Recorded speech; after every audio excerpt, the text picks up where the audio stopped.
تو سیدنا سلمان فارسی رضی اللہ تعالیٰ عنہ علیہ السلام کے مشورے کے ساتھ خندق کھودی گئی. کافی چوڑی خندق تھی. ایون یعنی گھوڑے کو بھی اگر کوئی ضرب لگا کے بھگا کے بھی اس کو پار کرنا چاہتا تو پار نہیں کر سکتا تھا. اور آج بھی مدینہ شریف میں اس خندق کے کچھ آثار موجود ہیں.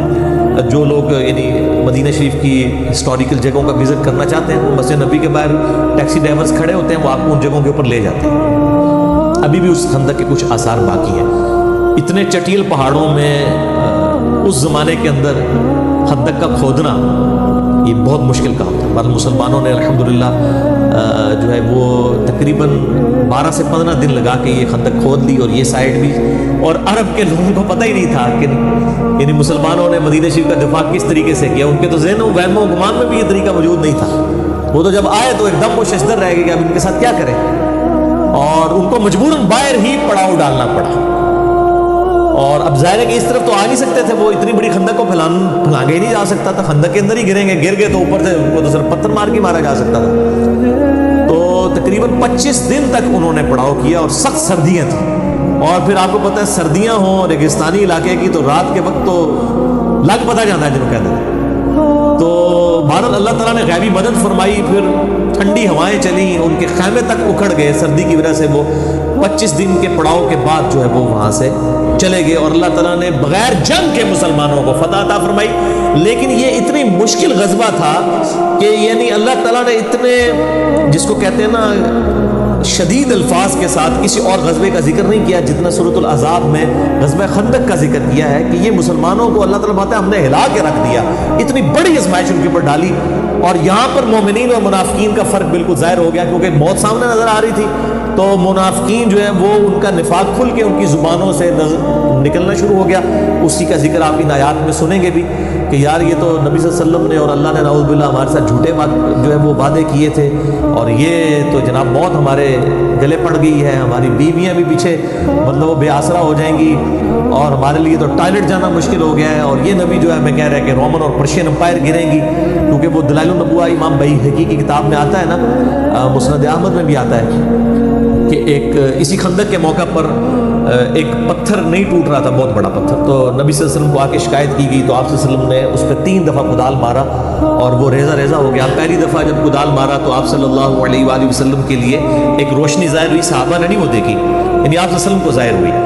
پھر دوسری دفعہ، تیسری دفعہ، پھر آپ صلی اللہ علیہ وآلہ وسلم نے فرمایا کہ 3 دفعہ روشنی میرے لیے ظاہر ہوئی. ہر دفعہ جو میں نے کدال مارا، پہلی دفعہ اللہ تعالیٰ نے مجھے رومن امپائر عطا فرما دی، اس کے خزانے جو ہیں وہ اللہ تعالیٰ نے مجھے عطا فرما دی. دوسری دفعہ مارا، فرمایا اللہ نے مجھے پرشیا بھی عطا فرما دی، دوسری سپر پاور بھی گئی. اور تیسری دفعہ فرمایا اللہ نے مجھے یمن بھی عطا فرما دی. اور منافقین جو تھے اوپر سے کلمہ گو مذاق اڑا رہے تھے کہ ہم تو ٹوائلٹ جانے سے مجبور ہوئے ہیں، اور یہ پیغمبر ان کو کہہ رہے ہیں کہ رومن اور پرشین امپائر گرے گی. یہاں تو یہ ان عرب کے قبائل کا مقابلہ نہیں کر پا رہے، تو یہ رومن اور پرشین امپائر کیسے یعنی گرائیں گے؟ حالانکہ یہ 5 ہجری کا واقعہ ہے، 12 سال کے اندر رومن اور پرشین امپائر گر گئی تھی. یہ اللہ تعالیٰ کی ایک غیر معمولی مدد تھی نبی صلی اللہ علیہ وآلہ وسلم اور آپ کے جانثار صحابہ کرام علیہم رضوان کے ساتھ. تو بہرحال اس خندق کو وہ کراس نہیں کر سکتا. بہرحال ایک شخص تھا عمر ابن عبد ود، یہ عرب کا ایک مشہور جو سمجھ لیں کہ آپ جنگجو انسان تھا. اس کے بارے میں مشہور تھا کہ یہ 100 آدمیوں سے اکیلا لڑ سکتا ہے، اتنی تیز یہ تلوار چلاتا تھا. اور یہ کسی میدان جنگ میں کبھی اس کو مات نہیں ہوئی تھی، جب بھی کسی سے لڑا اس نے اس کو قتل کیا. اور یہ یعنی 90 سال اس وقت اس کی عمر ہو چکی بھی تھی. یہ بھی مشرکین عرب کی طرف سے مسلمانوں کے لیے کے خلاف لڑنے کے لیے آیا. اس نے جو ہے وہ اپنے گھوڑے کو جو ہے وہ ایڑی لگائی اور خندق پھلانگ کے دوسری طرف آ گیا. اب آ کے وہ للکار رہے کہ کوئی ہے آ کے میرا مقابلہ کرے. کسی کی جرت نہیں ہوئی کہ وہ شخص کے سامنے آئے، کیونکہ اس شخص کے سامنے آنے کا مطلب موت تھا. 3 دفعہ اس نے للکارا. نبی صلی اللہ علیہ وسلم کے صحابہ میں سے صرف سیدنا علی تھے جنہوں نے 3 دفعہ اٹھ کے اس کا مقابلہ کرنے کے لیے چیلنج کو قبول کیا، لیکن 3 دفعہ نبی صلی اللہ علیہ وسلم نے ان کو ہاتھ سے پکڑ کے بٹھا دیا کہ تم نے نہیں اٹھنا. ظاہر ہے وہ سیدنا علی کی ایک فضیلت باقی لوگوں کے اوپر ظاہر کرنی تھی کہ یہ اتنی دلیری دکھا رہا ہے، اور کوئی شخص نہیں اٹھا. 3 دفعہ سیدنا علی اٹھے، لیکن نبی صلی اللہ علیہ وسلم نے بازو سے پکڑ کے بٹھا دی. اب سیدنا علی کوئی اپنی بہادری کی وجہ سے نہیں اٹھ رہے تھے، ان کی جو اندر جو ایک پیشن اور ایمان کا لیول تھا نا، وہ یہ تقاضا کرتا تھا کہ ایسی کی تیسی اس کی. تو بہرحال تیسری دفعہ بھی جب اس نے کہا تو نبی صلی اللہ علیہ وآلہ وسلم نے سیدنا علی کو یعنی روانہ کیا. اور سیدنا علی کی اس وقت آپ دیکھ لیں عمر کتنی تھی, آلموسٹ 28 سال, 27 یا 28 سال عمر تھی. یہ اس وقت کا واقعہ. تو اب وہ جب سامنے آیا تو سیدنا علی کے جو والد تھے ابو طالب, ان کے ساتھ اس کی دوستی تھی عمر ابن عبد ود کی. اور اس نے کہا کہ یار تو کیوں میرے ہاتھوں مرنا چاہتا ہے, تو کسی اور کو بھیجو, میں تمہارے ساتھ لڑائی نہیں کروں گا.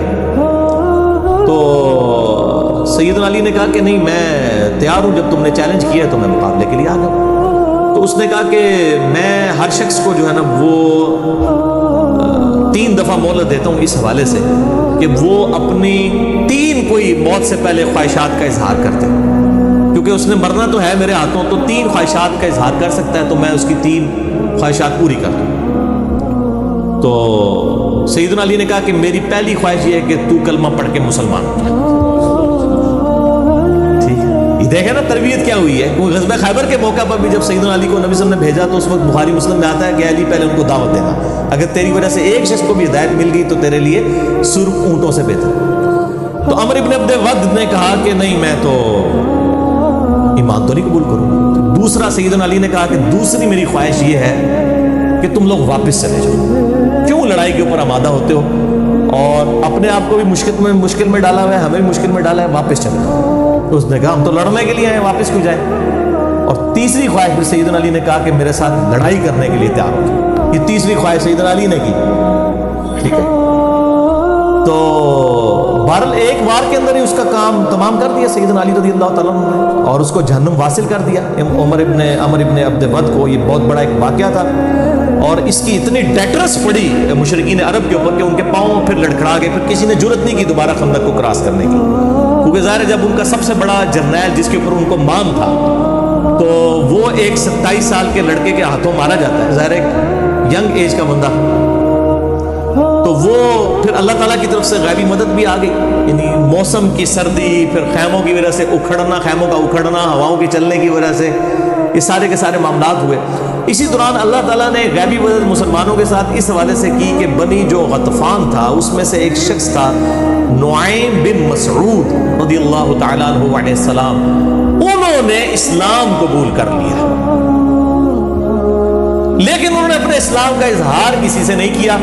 چپ کر کے نبی صلی اللہ علیہ وآلہ وسلم کے خیمے میں آئے اور کہا یا رسول اللہ صلی اللہ علیہ وآلہ وسلم, میں آپ کو اللہ کا پیغمبر مانتا ہوں, آپ میرے ذمہ کوئی کام لگائیں کہ اس جنگ کی صورتحال میں کوئی ایسا کردار ادا کر دوں کہ یہ جنگ ٹل جائے.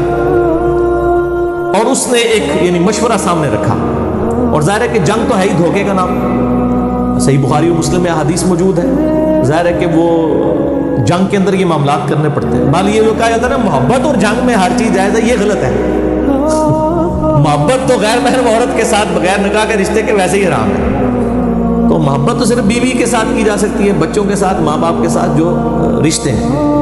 تو جنگ کے اندر البتہ جنگ دھوکے کا نام ہے, اس پہ دھوکہ دیا جا سکتا ہے, لیکن دھوکے میں بھی یعنی کوئی عہد کی خلاف ورزی نہیں کی جا سکتی. وہ مسئلہ نمبر 87 میرا ریکارڈڈ ہے اسلامی ڈیموکریسی کے اوپر اور اسلامی حکومت کو چلانے کے جو 3 بنیادی اصول ہیں اس حوالے سے. تو اب نعیم ابن مسعود رضی اللہ تعالیٰ عنہ نے بال کنسنسس کے ساتھ, ان کا ایک مشورہ تھا, آپ صلی اللہ علیہ وآلہ وسلم نے پسند فرمایا, اور یہ سب کچھ عمر سیریز میں انہوں نے فلمایا ہے اور آپ کو اس زمانے میں پہنچا دیا جی انہوں نے. اور غزوہ خندق میں وہ کس طریقے سے معاملہ, بنو قریظہ جو تھے ان کو جو ہے وہ مشرکین عرب نے اور یہودیوں نے مل کے کہا کہ بھئی ہم نے جنگ تو جیتی جانی ہے, تو تم لوگ جو ہے نا ہمارا ساتھ دو اور نبی صلی اللہ علیہ وسلم کے ساتھ بد عہدی کرو, اس طرح سے ہمیں انٹر ہونے دو, تاکہ جو ہے وہ ہم